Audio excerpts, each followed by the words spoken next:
আসসালামু আলাইকুম, welcome to my channel. আজকে আমরা আমাদের চ্যানেলে কিছু গুরুত্বপূর্ণ দিক নিয়ে আলোচনা করব।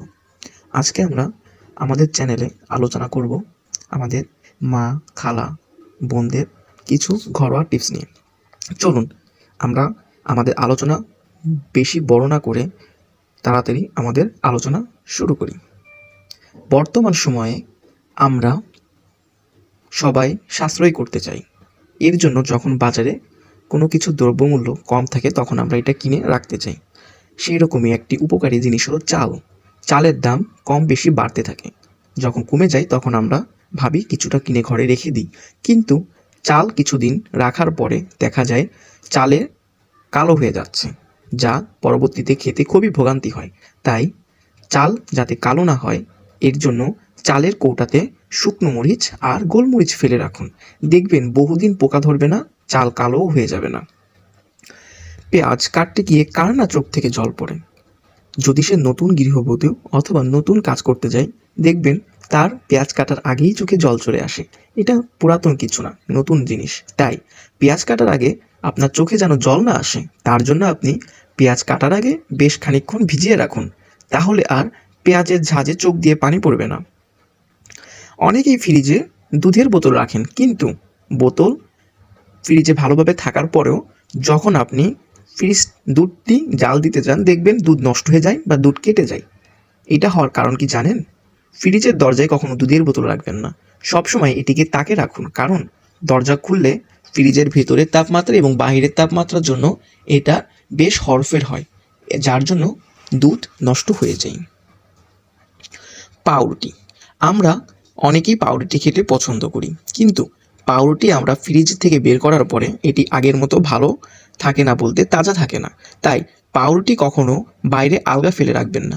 খাওয়ার পর মনে করে গার্ডার দিয়ে মুড়ে ফ্রিজে রাখবেন। দেখবেন এতে করে আপনার পাউরুটি তাজা রয়েছে। বিকাল হয়েছে, কফি খেতে, চা খেতে মন চাচ্ছে, কিন্তু চা খেতে যাবেন, দেখলেন ঘরের এক কোনায় চিনি রয়েছে, কিন্তু চিনিতে পিঁপড়া লেগে গিয়েছে। চা খাওয়ার মুডটি নষ্ট হয়ে গেল। আর নয় টেনশন, চিনিতে পিঁপড়া লেগে গেলেও আপনি নিমিষেই চিনি থেকে পিঁপড়া দূর করে চা খেতে পারবেন। তার জন্য চিনিতে যদি পিঁপড়া লেগে থাকে, কয়েকটা লবঙ্গ ফেলে দিন কৌটাতে, দেখবেন সহজেই সমাধান হয়ে গেছে, পিঁপড়া সহজেই চলে যাচ্ছে। কফি খেতে গিয়ে দেখলেন এবার আপনার কফিটা খুব তেতো হয়ে গেছে। চিনির সমস্যা থেকে বেরোতে না বেরোতেই কফি বেশি দেওয়াই কফি তেতো হয়ে গেছে। ফেলতে হবে না, ফেলা লাগবে না। এক চিমটে লবণ মিশিয়ে নিন, দেখবেন টিটকুটে ভাব চলে গেছে। আপনি বিকালে 1 কাপ কফি অনায়াসে খাবেন আর পরিবেশের সৌন্দর্য উপভোগ করবেন।